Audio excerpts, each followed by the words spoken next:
So we've just had news that 3.18 is going to include the release of a brand new Scorpius variant, the Anorii, and this version of the Humble X-Wing from RSI has a quantum snare to prevent other ships from warping away and an EMP to disable them.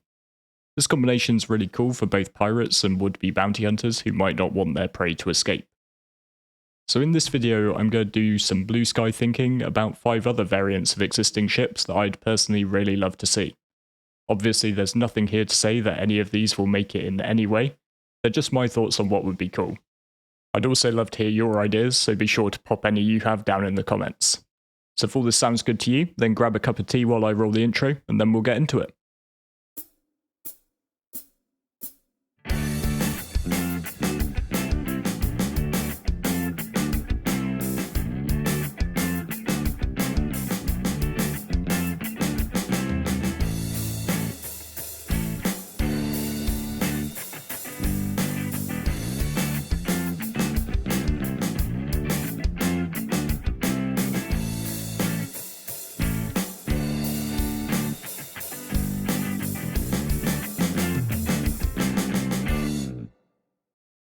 Hello and welcome back or welcome to the channel.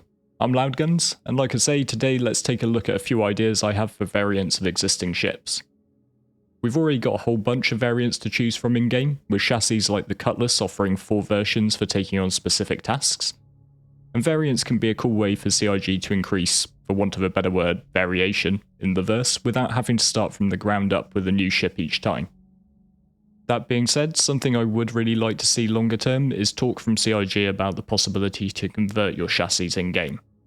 I think it'd be really cool to start with something like a Cutty Black, then having got a bit further into the game and decided I really want to focus on the medical profession, take my Black to somewhere like Cousin Crow's custom shop and pay for a conversion kit to turn it into a Cutlass Red. And this would allow players to start with the lower cost base version of a ship, knowing that they could earn their way up to a more advanced specialist version of it later. And this sort of thing's been confirmed for some of the big capital ships, like the ability to apply a privateer conversion kit to an existing Drake Kraken, but it hasn't been talked about with smaller ships in mind. So maybe I'll try and frame the question better and put it in the bank for CitizenCon later this year, or for an all ships Q&A if we get one of those beforehand.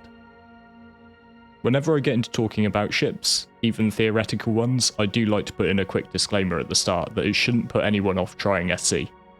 When the game goes live, all ships that are up for cash will be available to buy in-game, so you really don't need anything more than a $45 starter pack. If you do create an account, just be sure to use a referral code for some extra in-game cash. Mine's the one up on screen, but if you have a mate who plays already, please just use theirs. But without further ado, let's take a look at the first of my ideas. So I figured let's start small, and after the success that was the Anvil Pisces C8R, I got to thinking that it'd be awesome if we could get a similar variant on the Ursa Rover to allow us to have a ground vehicle ambulance. The Ursa has a surprisingly roomy rear compartment, and given the excellent job that was done making the most of the small space in the Pisces, I could see a similar treatment here. Potentially you could fit a tier 3 medical bed, or hypothetically even introduce a lower tier 4, just sufficient to stabilise a patient and keep them from dying while you get them back to proper facilities for treatment. I've been enjoying seeing the progression of medical gameplay over the last couple of patches, and a medical ground vehicle could be really useful for getting into players who are downed in places like bunkers where AA cover prevents rescuers from landing in the area in a ship. Over time I'd really love to see gameplay features that prevent the use of ships in certain areas entirely, pushing us to use the ground vehicles more. So having a medical ground vehicle variant at the ready could really help. For this one I did consider the Anvil Spartan as well, since the Atlas platform chassis provides a bit more room than the Ursa. But part of what makes the C8R work so well is its synergy with ships like the Anvil Carrack.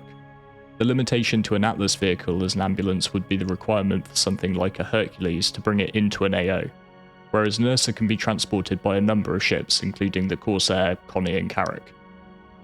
I could also see an Ursa ambulance being particularly useful for getting into tight fit areas like caves, and so driving something Spartan size into that sort of situation wouldn't entirely work. With ships like the Banu Merchantman and Drake Kraken Privateer, we know that CIG intend to give players the ability to run their own shops. But both of these examples are at the top end of the size scale, both being varying sizes of capital class ships. So if the general principle around profession ships is going to be followed, where for the most part we see at least one option in each weight class, we're still due a small, medium and large ship focused on retail. Now while I could see a small ship, Drake Cutter maybe, giving us the ability to run something like a mobile burrito vendor, I think it's going to take a medium ship to make retail an interesting profession. You need a fair bit of internal space to allow for you to keep your stock of products as well as having the shop front itself. I'm thinking a MISC Freelancer chassis could be perfect for this, maybe with a side hatch that opens on the opposite side to the entrance where the shop owner can interact with customers and a panel could display all the wares on offer.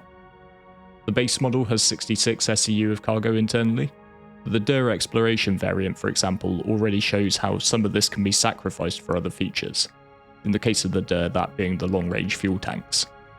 There's also nothing to say you can't have variants of variants, so maybe the larger Freelancer Max could lend itself to the trade. So with 318 we're getting a very rudimentary version of crafting, with the RMC processors on board the Drake Vulture and Aegis Reclaimer allowing players to choose to create a multi-tool and tractor beam attachment out of their salvaged materials. But how about a ship dedicated to producing a variety of items? I think Argo would be the perfect manufacturer for this type of career ship, and the RAFT chassis with its 2-person crew could provide the perfect base. The base model of the RAFT carries 96 SCU in 3 32 SCU containers. So what about if you sacrifice 2/3 of that to make room for crafting terminals instead? The crane could be retained to help the 2-person crew bring materials on board and offload empty containers. And speaking of crew, 2 people is perfect for this type of ship, since you've got one to handle piloting the ship while the other handles the movement of goods and crafting processes via various workstations in the back. This could be a cool entrepreneurial profession for a couple of mates, travelling around on the fringes, taking the raw materials from other players and providing them with finished goods for a service fee, or as a useful addition to an org's support element. Plus, I'm just saying, Argo Craft is just sitting there as a suitable name. With the addition of the RSI Scorpius Antares, it's safe to say that Quantum Enforcement is an RSI niche. They're also the providers of the aptly named Mantis. In fact, the only non-RSI QED ship is the Drake Cutty Blue. But the big downside to all of the available ships with this feature is that they're relatively small and flimsy. Now this isn't a big deal in the current game since QED will mostly be being used by groups of pirates to snare a cargo ship, or by bounty hunters and security-focused players seeking to prevent criminal players from running away. But what about further down the line when Quantum Enforcement's going to play a part in preventing disengagement by full-blown fleets and large or capital-sized combat ships? Or for longer range patrols conducted by organisations to keep their quadrants of space safe from enemies?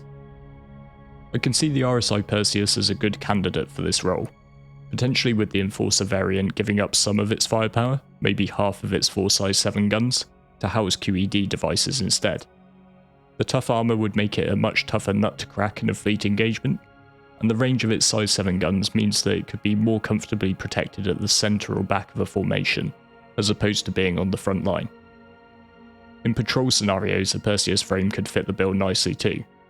I see Perseus as very much operating in a wolf pack of 3 to 4, packing enough firepower when amassed to pick off targets larger than themselves, or interrupt enemy supply lines by targeting ships like Starfarers or the larger MISC hulls. The option to exchange one ship in this wolf pack for a Quantum Enforcer to either pull these targets out of quantum travel or prevent them warping away could well be worth the drop in firepower. And finally for my 5 picks, continuing on the subject of large-scale fleet engagements, I think we're missing a proper command and control ship aimed at providing the linchpin for a fleet. Now you could of course take the view that the beefiest ship in your fleet should take on this role. It may well be that you'd prefer something like a Javelin or an Idris to have this responsibility. But in my view the role of a CNC ship should be to fly under the radar a little more. Losing your fleet commander could really hinder your org's cohesion in the middle of a battle. So I'd say the Polaris sits in something of a Goldilocks zone. In a capital class fleet it's big enough that it won't get one-shotted by an errant shell or railgun hit, but it's not so big that it'll attract too much attention. Hopefully ships like the Jav will be taking a lot more of the heat.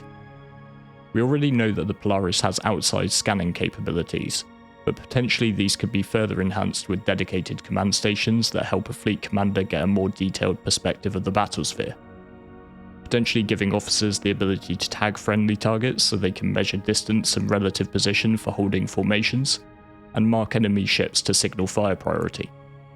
This could be achieved with minimal visual cues, some additional satellite dishes, etc., that would let eagle-eyed enemies spot your CNC vessel while not making it totally obvious at first glance.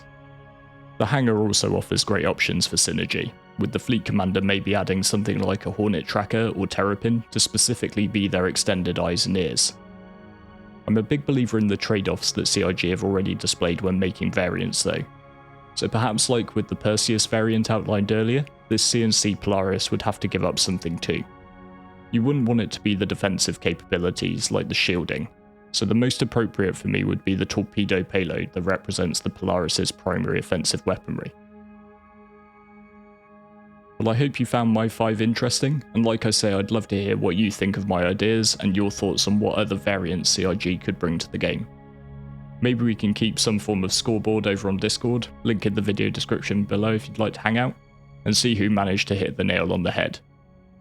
I know I'm going to get a little flack down in the comments in the form of CIG should focus on making the game, not on selling more ships, but that's all part and parcel of making Starset YouTube videos.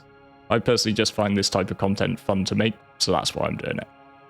If you did enjoy the video, please consider giving it a like and tickling the subscribe button. It does really help me out. And if you'd like to take things that step further, I do have a Patreon, but honestly, just by being here all the way to the end, you're already doing more than enough.